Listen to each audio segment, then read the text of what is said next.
Welcome to the Menopausal Women's Show for Nutrition, Health and Wellness. I'm Michelle, as a nutrition and wellness coach. I work with menopausal women to transform their hormone health and well-being to achieve the life they want to achieve.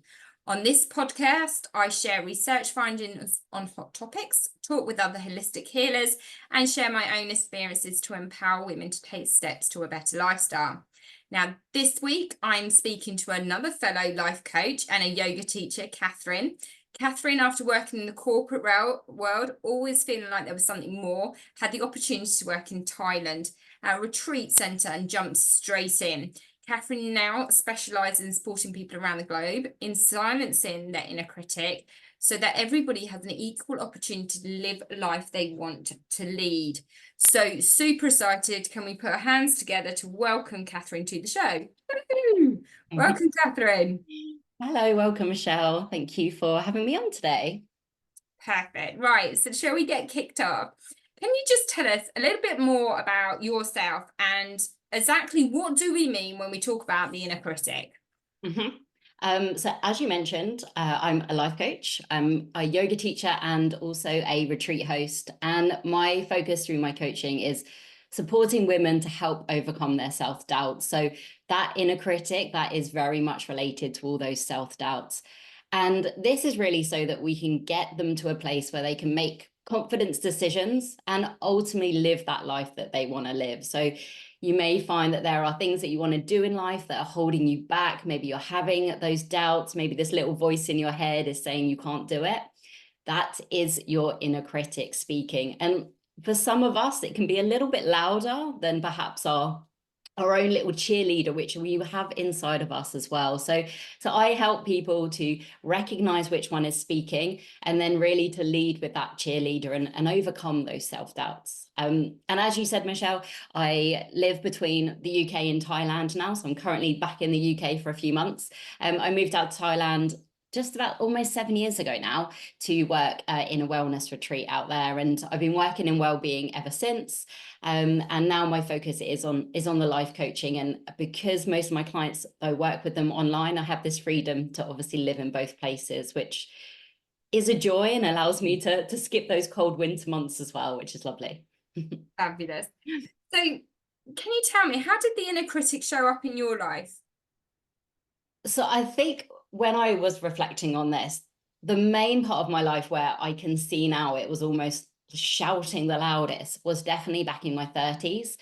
And reflecting on this sort of time, how it showed up was staying in a relationship for, now I realize, for far too long, that the relationship that didn't necessarily align with the person I wanted to be, the journey I wanted to go on. It was keeping me in more of a sort of box, more in a, I call it with my clients like ticking boxes, essentially. We're just going through that life, especially in our 20s, in our 30s, that on the outside looks really successful.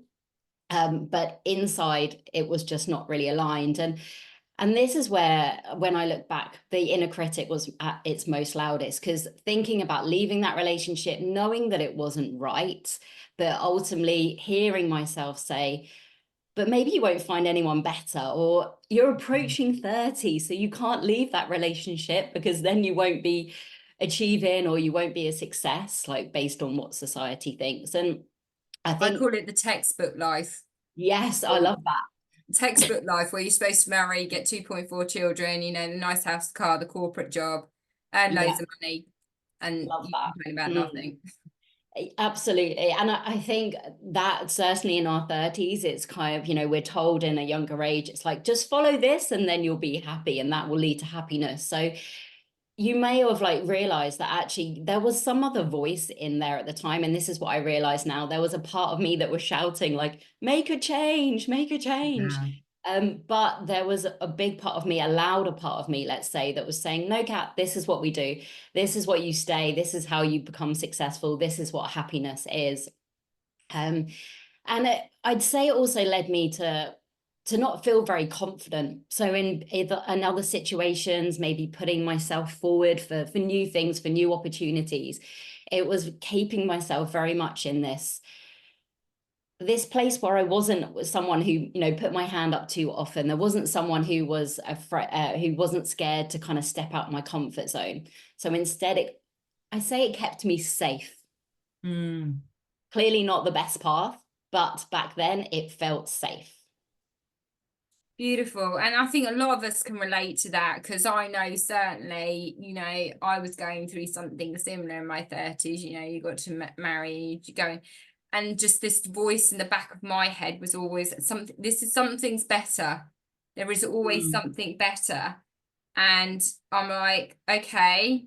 And I suppose that's where I've come on that journey now, trying to live a textbook life, but also now I found my purpose and I go, okay, right, this is where we're at. So us women my age, and some of, I mean, to be fair, menopause isn't just when your periods stop. Okay, we have the perimenopause, and that can go on for 10 years. And I think I was in that space for at least 5, because I didn't realize until menopause really hit me that I was like, oh, that's the perimenopause. But we experience a number of symptoms that do have a huge impact on our emotions. And I know for a fact that, you know, a lot of people see me and think that I'm really confident, but some of the symptoms that I have is the anxiety and the overwhelm. And it really, that's when I believe the inner critic starts coming in. So have you, what type of things may crop up or individuals may be experiencing from sort of like your world, you know, about this? Because to be fair, anxiety and overwhelm isn't something that just happens in menopause. I think it happens throughout life. So what's your sort of like, what type of things may crop up for us relating it to that inner critic? Yeah, definitely. And it's interesting. I've got a few friends who are beginning their the menopause at the moment, that middle part, you know, losing their periods and going through it at the moment. And it's been interesting just having those conversations and noticing the shifts, and confidence has been one big thing that they've highlighted. Situations that they used to feel really comfortable in, that they used to kind of think, you know, not even think twice about going to new places or chatting to new people or trying new things, they now feel a little bit uncomfortable. And maybe that's that little bit of anxiety coming through, but definitely that confidence, that feeling comfortable, that's something that they've really highlighted, you know. And I see that with my clients that tend to be kind of early 30s going into sort of early 40s sort of age, that are looking for that bit of change. It's that confidence to just say, okay, I'm just going to give it a go. I'm just going to try. I might not know exactly what it's going to look like. And when perhaps that's what we used to look like, you know, if we're talking about the menopause, when that's then those feelings of anxiety that perhaps they didn't have before, I remind them to look back on when you have felt confident. Because at some stage or another, right, we've all felt that confidence, whether it's in work or whether it's in a relationship or whether it's at school or education, whatever it is, we've all got those situations that we can draw on. So it's kind of looking back and essentially finding that evidence. So when we sort of like taking just a little bit of a step back, it's like, for me, the anxiety is that I get sweaty palms and I get like this sick feeling and sometimes heart palpitations. Would you say that similarly your clients have experienced that? And, you know, that's the type of thing when we're talking about the inner critic, and actually it's not just the voice in the head that starts kicking in. Because obviously I get the symptoms and then it's like, don't be ridiculous, Michelle. And I'm like, you know, and then I'm like, okay, then you try and do something and it's like, well, you're just shit, you know. it's that's the inner critic that I found. Is that similar to what a lot of people are experiencing, do you think? Yeah, I believe so. We can call these, you know, whether it's anxiety, whether it's worry, you know, whatever it is, it's a way of us showing our emotion, right? It's something that we're feeling, and it's a heightened emotion. Yeah. So whether it's nerves, anything like that, you know, all of those things can cause that sort of sweaty palms, like the quick heart rate. And it's taking a moment. it's noticing when that comes up. For me, that is a really big piece of just taking yourself out of the situation for a moment. Because, you know, why are you feeling that anxiety? Why are you feeling those nerves? Why are you feeling that lack of confidence? And then often maybe it's just like a thought, or perhaps we're just overthinking a situation. Overthinking is a big thing that I see with a lot of people. Overthinking situations that normally, you know, they wouldn't even think twice about, they would just go to. But when we're in that state of that heightened emotion, it's kind of really difficult to see through it. And that's when that inner critic is like speaking loudest, like properly almost feels like it's stamping on you. You know, you can feel quite sort of compressed and like you're almost in a bit of a box. So if you try to take yourself out of that, that's when we can say, I can see that critic from more of a distance versus it being like right in your face. And when you say take yourself out of it, do you, I mean, I tend to sometimes go and hide in the toilet.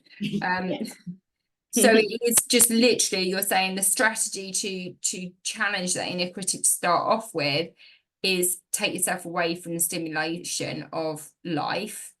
And then is there anything else to challenge that critic whilst you're in that situation on your own, you're breathing? What is there anything else that you recommend? I think definitely, I mean, if you can physically take yourself out the situation for a moment, I think that can be a great idea. Sometimes if it's in a business meeting or, you know, a sort of family situation, that might not be possible. So even just taking a moment to just focus on your breath, take a couple of light, nice, long, slow, deep breaths, especially slow on the exhale breath, that can just help to calm and regulate the nervous system.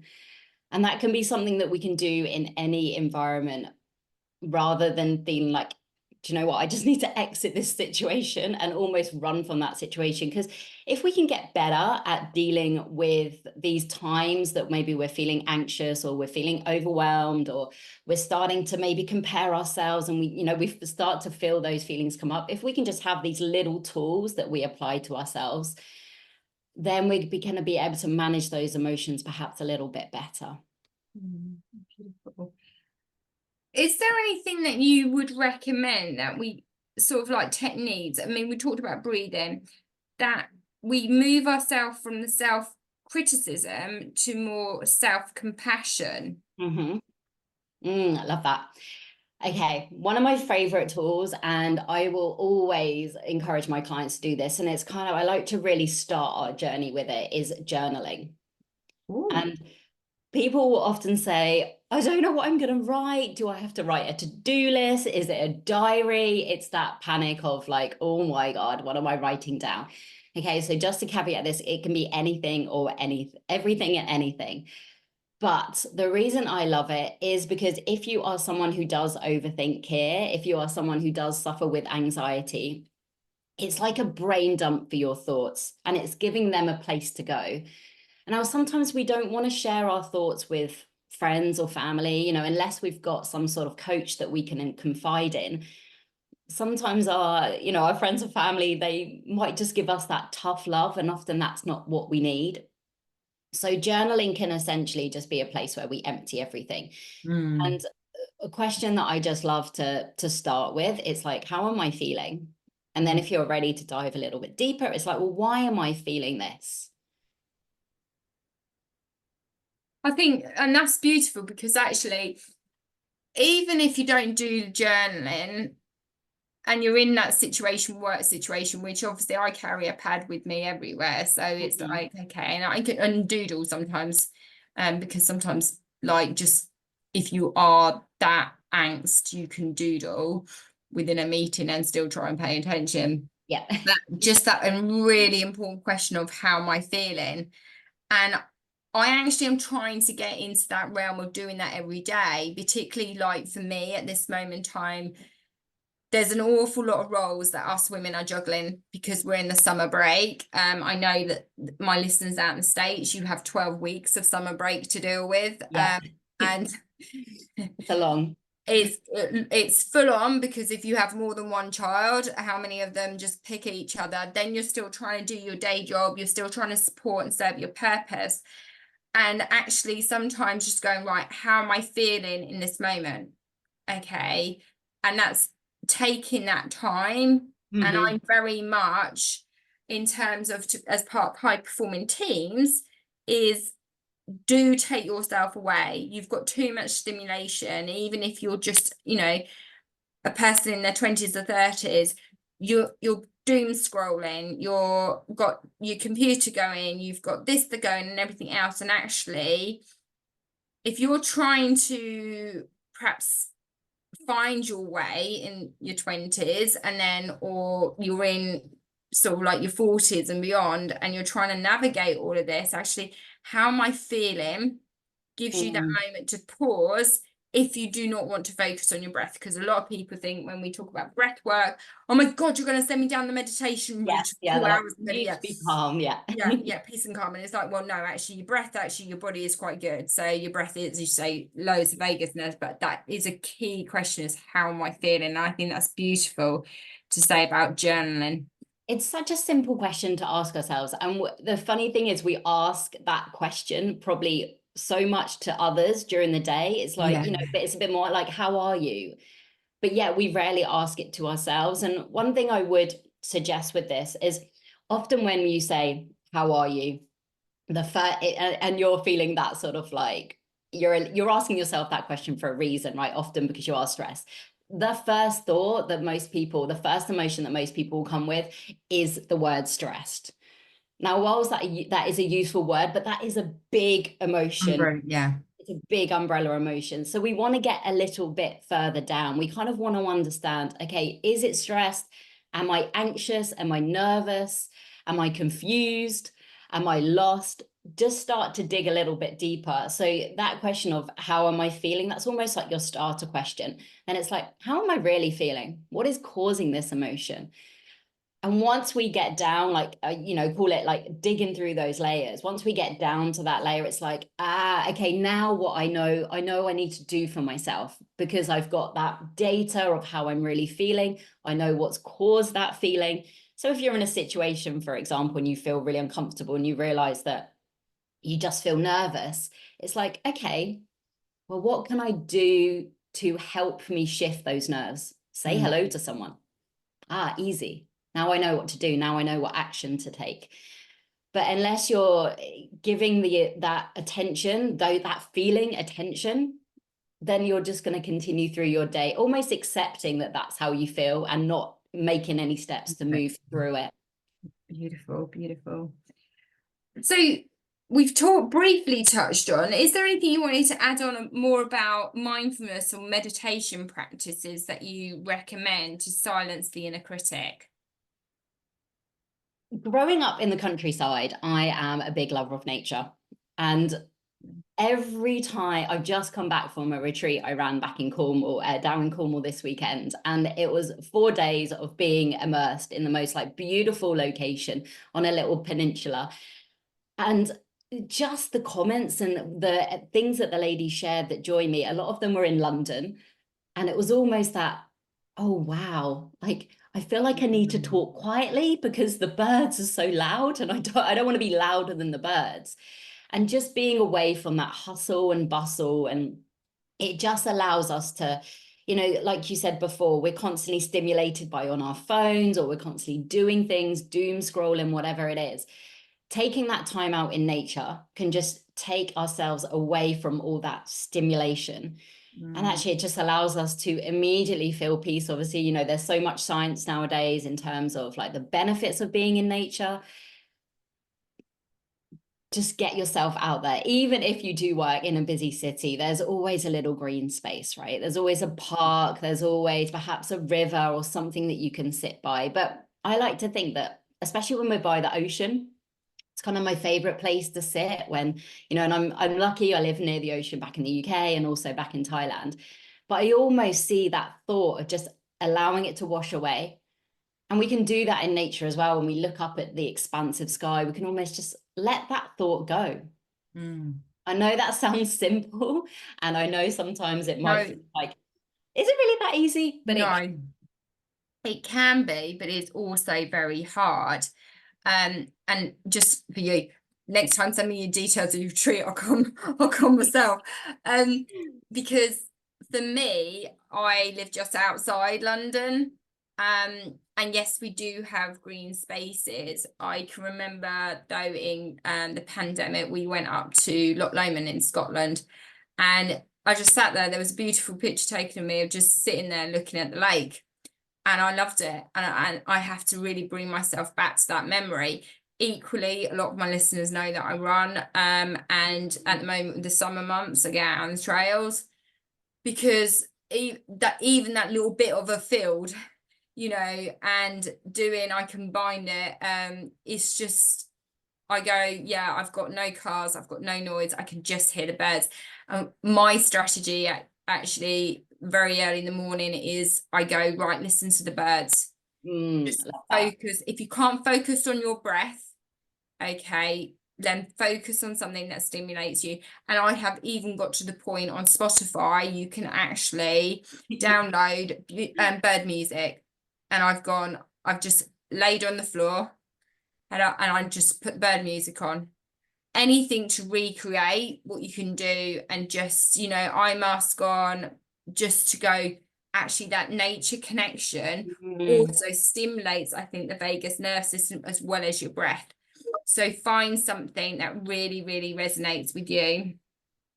I love that. What advice would you give to somebody that's struggling, like the inner critic during the menopause? What would you advise? That you work it through yourself, get some support, a mixture of both, journaling to start off with, support community? What sort of, like, would you, I mean, I struggle with my inner critic quite regularly, to be quite honest, and I have to be really mindful of going, would I say that to my child, or would I say that to my best friend? And I have to stop, but it's very, very difficult to exercise that muscle. I'd say the biggest tip is to first and foremost decide to take that time for yourself. Because as you've just said, school holidays are absolutely mental. And let's be real, life is just busy. Like, it does make me laugh whenever often you ask people, like, how are you? And it's like, I'm busy. It's like, well, we're kind of always busy, aren't we? So just making that decision to, okay, right, whatever it looks like, whether it's 5 minutes, 10 minutes a day, or, 3 hours a week, whatever it is, just making that initial decision to invest in yourself just through time, I feel that is the first step to change. Because if we just constantly on this hamster wheel, go, we're not going to really give attention to those feelings. Like you say, that inner critic, it's there, and probably right now it's the voice that's shouting the loudest. But unless we just take that little pause, unless we take that time for ourselves, that's where we can say, okay, actually, what is really going on here? Like, what are the parts I need to focus on? What parts can I shift? What parts do I need to pay attention to? But otherwise, and I see it a lot with mums, all the focus is on others versus ourselves. And it's always, I'm too busy to look after myself. So instead, I'm going to put all my energy and support into others. And I had a lady on retreat, and she was very much in this stage. She's got kids and grandkids. And she's always, in her words, always available to them because she wants to be support. And what she realized over the 4 days was that actually she can just give herself 10 minutes. Like, that felt really easy and comfortable. So it's just, I think it's that initial stage. The initial stage is just saying, okay, right now, I'm going to take time for myself. And then obviously we can go a step a bit deeper. Once you start to get used to prioritizing yourself, which I know for a lot of people is a bit uncomfortable, spending money on yourself, even more uncomfortable for some people. But of course, then if you want to go for a deeper level and you want to then actually really progress and make things quicker and not be so hard, that's when I do believe in the power of coaching and investing fully in yourself. Beautiful. I asked one of my coaching clients, I said, and she was a single mum, and I said to her, what would be the worst thing that happened if you took 5 minutes? And she sat there and she stopped and she went, that's a really good question. What would be the worst that would happen? I said, maybe a tad late to school. She said, yeah, but if I started 5 minutes earlier, I wouldn't be late for school. And you just go, and that's also, it's like, how are you feeling is a very powerful question, but also what would be the worst that's going to happen if it's just 5 minutes, and that's all you're saying to yourself, it's just 5 minutes. That's it. Don't need to do, you know, a lot of people, when, and a lot of my coaching clients think that I'm asking them to take on the whole huge elephant, and I'm like, I'm not. I'm asking you to do one baby step. Let's start off with one baby step, and if that is just to ask you that one question today, then we, you know, it's very, very powerful. How do, though, balancing acknowledging very difficult emotions without letting the inner critic take over? And I've come from a traumatic childhood myself, and life is very, very difficult, to say the least, in different parts of everybody's journey. Okay, and I say everybody's journey because there isn't the textbook life where you grow up and you've got this loving family and you've blah along and, you know, all this, because you will be throwing challenges, and then you will have some really difficult emotions. And when I say difficult emotions, I have to say, at this moment in time, I have a lot of resentment and a lot of anger, and that's due to a death and grief. And then you kind of, like, my inner critic is in to go, don't be bloody like ridiculous, Michelle, just deal with it, get on with it, you know, you've got X, Y, and Z to get on with. But actually having some of those difficult emotions also, like, I'm trying to think of another example, just my inner critic tends to be very much cussing me, going, you're being ridiculous, you don't have that emotion, okay, you can't have that emotion because, you know, you don't love yourself, you've never been loved. And it's really difficult to deal with that. So how do you balance kind of acknowledging that emotion and then repurposing your inner critic? I mean, I think what you said just then is important, that idea of acknowledging it in the first place, because a lot of us, when we feel difficult emotions, the first thing we'll want to do is just say, oh, no, I'm okay. It's okay. Like, I'll be okay in a bit, or I'll be okay in a week, or I'll be okay in a month, especially when it comes to things like grief. It's almost, you know, we acknowledge it, but then we push it back down. We say, yeah, we'll be fine in a bit. So that acknowledgement, first of all, and I mean truly acknowledge it. And this is when that idea of, like, how am I feeling and why am I feeling like this? Because then we are giving that feeling the attention it deserves, rather than just almost brushing it away and ignoring it. Because, you know, we know that those emotions and those challenging times tend to come back up. Those thoughts may come back up if we haven't properly dealt with them. So giving them that acknowledgement, I think, is the first biggest step, and giving them the attention they deserve.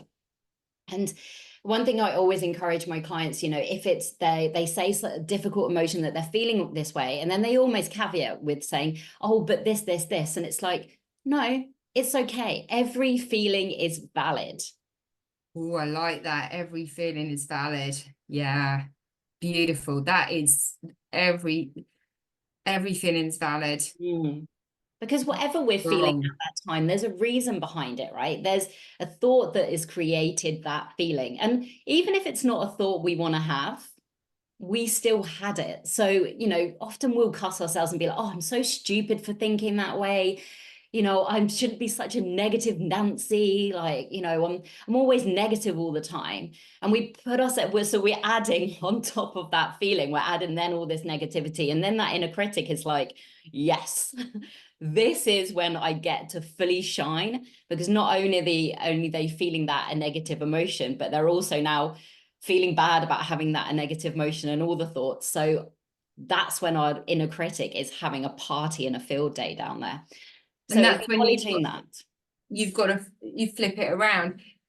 And it's quite interesting, actually, because we're coming up to the end of the show, and what I've heard is really, actually, the key themes that coming out is the self-care, the self-love, but it's very strong. So the first step is take 5 minutes. Okay, literally just take 5 minutes, acknowledge that emotion, because your emotions are valid.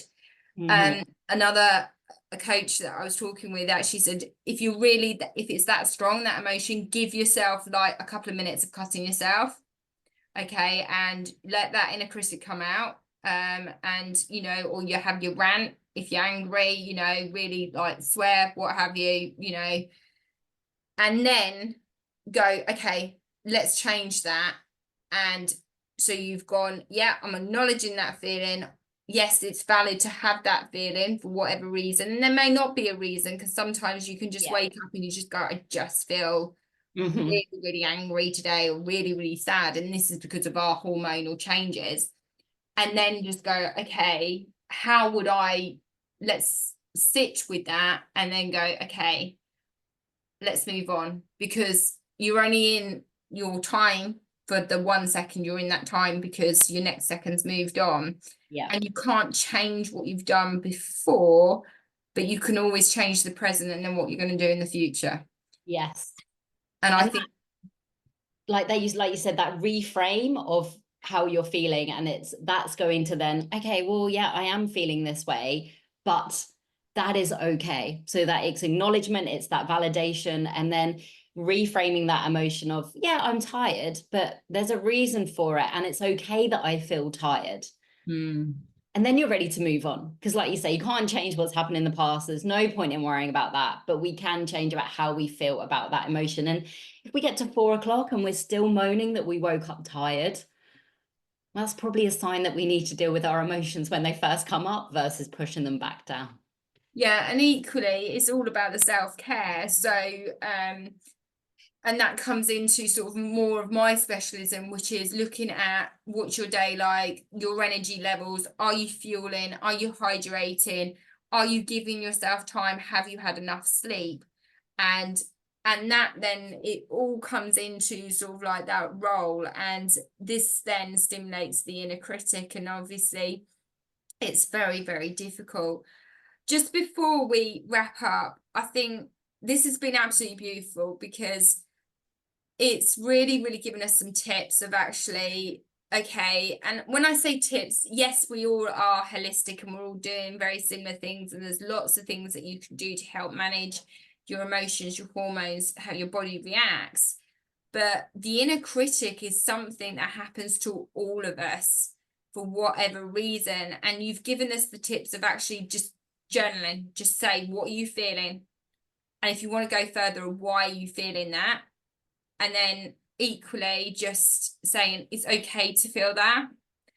And then go, I can hear you, inner critic. However, you know, reframe it. I do think I've done well today. Look at what you've done well. Or I'm now ready to go and serve my children, or serve my purpose, or to be kind. And certainly the tip about being in nature, if you're struggling with, you know, journaling, meditation, taking time out for yourself, then just actually take your way and sit yourself and either, you know, listen to ocean music or bird songs, and that I think is a brilliant tip. So I'm very grateful. Is there something that really is coming up for you that we haven't covered that you want to share with our listeners? I think we've covered everything that highlights the in like how to kind of deal with it. I think just coming back to that acknowledgement, because I think for me that is the first step and the most important part. And I know with myself, when I start to fall into that place of that inner critic is speaking louder than I want her to speak, that acknowledgement of what am I feeling right now? And then that is the catalyst to then me shifting and making changes. But the moment I say, no, so I don't feel this way, I don't feel this way, and I push it back down and I ignore it essentially, then nothing changes. I stay in that mood, I stay in that negativity. Personally, I think my inner critic shows up as a bit too much comparison or concern about the future. Overthinking things is a big one for me. And if I don't acknowledge that emotion coming up, then it seems to stay there. And sometimes I'm quicker at catching it now, but sometimes it can stay around. And I realize that I'm just ignoring it. So that acknowledgement, I really feel like is just worth hammering home a little bit more. Right, so thank you. I will include for our listeners your details in the show notes. And I'd like to just say, my friends, if you would like a chat with me about your unique menopause experience, get some advice and maybe explore what it'd be like to work with me, then please book a free no obligation call, discovery call, and we can start making a plan. And if you are finally listening to hearing this message, you've listened to the entire episode. And for that, I want to thank you from the bottom of my heart. I hope you enjoyed this. More importantly, review, rate, and share. Kat has got some amazing tips. So it's not just for us menopausal women. If you've got friends, family, sisters that are younger than you, brothers, because it's equally applicable to men, then please do share this episode because you've got some really, really good tips. So take care, everybody, and we will connect again next week.